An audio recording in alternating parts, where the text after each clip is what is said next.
And then something else that Jerry said that really has me concerned also. I want you to hear what he says now about Rico Dowdle. Jerry Jones joins us here at 105 to be the fan. Has Rico been the player that's shown you the most improvement over the course of the year? Well, Rico, let me say this. He's gotten where he is because he was a recognized violent runner, outstanding runner. And we saw that for him. And we keep reminding ourselves that it's been his limitation of injury, the consistency, the lack of consistency because of injury. But he has really gotten stronger relative to being able to avoid those nicks and injuries that go with running back. And so, but from the standpoint of being able to effectively gain yards, he would do that when you had Pollard here and you had Zeke here. And so you could see that. And so I'm not at all surprised by how well that he's running the ball. I'm real buoyed by the fact that his entire repertoire of blocking and his basically ability to be a receiver out of the backfield, just his awareness of what we need to be doing through him is out there. So, yeah, he's and the facts are, I don't believe anybody can say that it was he was never doubted relative to being a factor in our running game. As a matter of fact, as I recall, we got a lot of criticism every time we'd talk about saying, you know, we've got Rico Dowdle. We were certainly criticized for having Zeke out there as opposed to going and get another back. But Rico's been there from the get-go this entire year. And so I'm pleased and I feel rewarded that he's doing as well as he's doing. Jerry, with Dak out and Rico Dowdle running the ball as well as he is right now, does your offensive identity need to be that of a run-first team in order to have your best shot at making the postseason? This is the premium. One of these days I'm going to get YouTube Premium. But this is what I'm afraid of. Don't you do it, Jerry. Don't you do it, Jerry. Don't you dare. Jerry Jones. Don't you dare, Jerry Jones.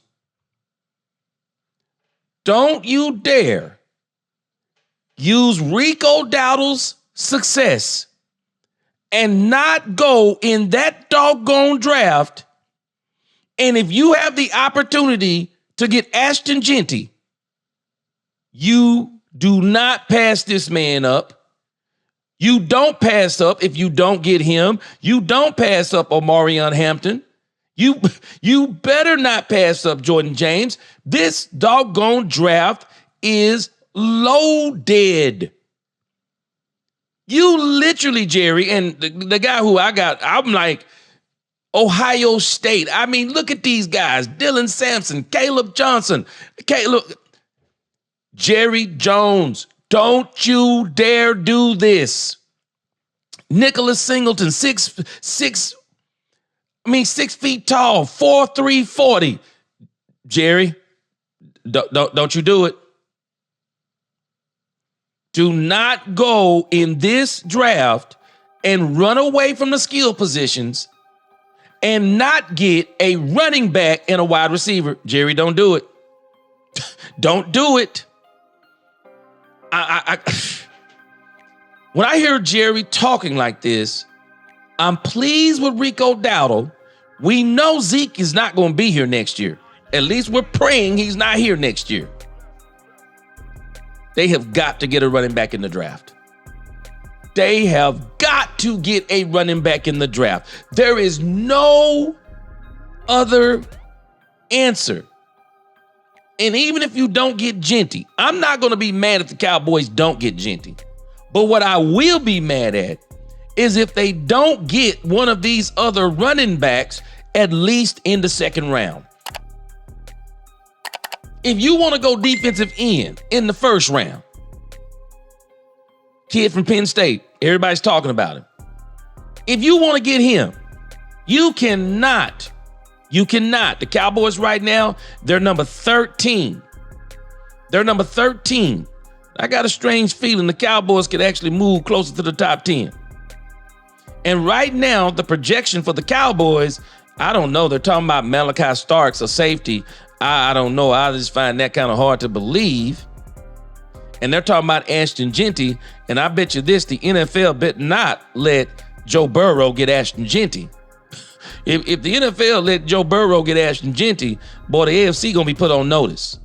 The AFC will officially be put on notice. But there will be plenty of good running backs that you can get in the second round. And I'll be honest with you. If I'm the Dallas Cowboys, I'm actually not getting one running back. I'm getting two. I'll get one in the second. The first, if I want to go with Jeanty,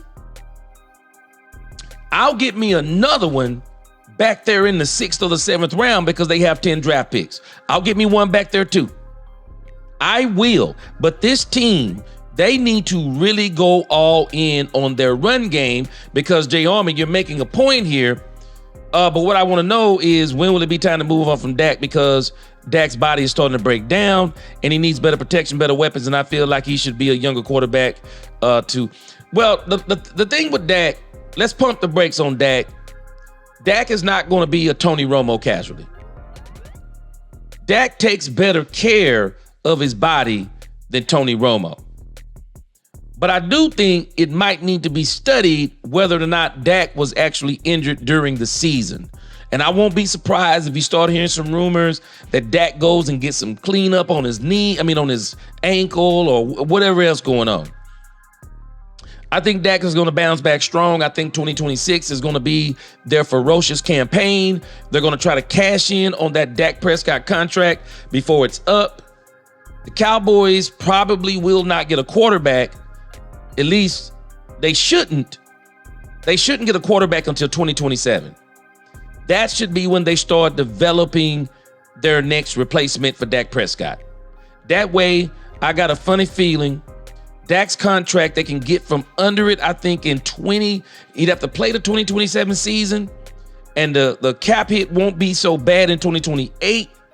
But if they go and flip the switch on Dak's contract, which I think they will, I won't be surprised if Dak plays through 2028.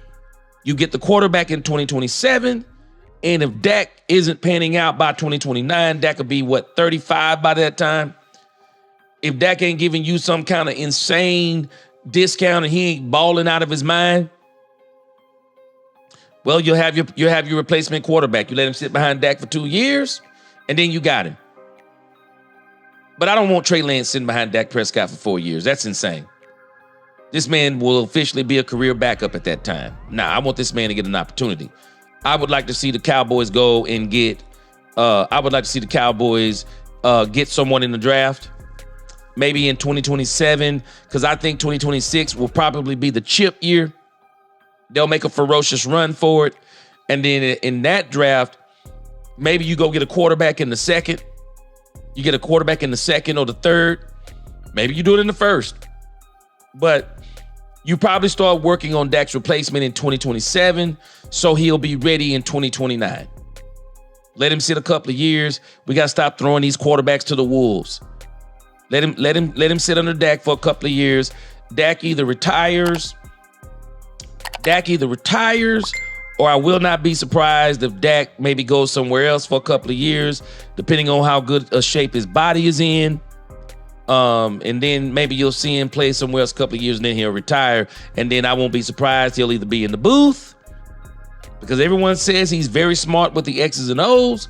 Dak will either be in the booth like Romo and Aikman, or I could see Dak being a coach, but with as much money as he has, I don't know. I could see him being an OC, but man, with the kind of money Dak got, I don't know if the OC job would even be, unless he's trying to work his way to a head coach. I could literally see Dak coaching in this league. Man, a lot of people say Dak is a leader amongst men. Very smart with the X's and O's. I could see Dak being a coach in this league in the future. Rose Sports says, but he does this all the time. He's the biggest issue that we must get to grips with the Dallas Cowboys. They will not address this offensive line. I think they're going to do it this offseason. They don't have any other choice but to go BPA this draft. Yep, for sure. Yeah. Jerry will pass up on all the stellar running backs. Boy, please don't do it, Suge. Because when he said that about Rico, I'm like, do not do this. Do not do this, man. You have got to go in there and get a back. You've got to go in there and get one. You got to go in there and get one.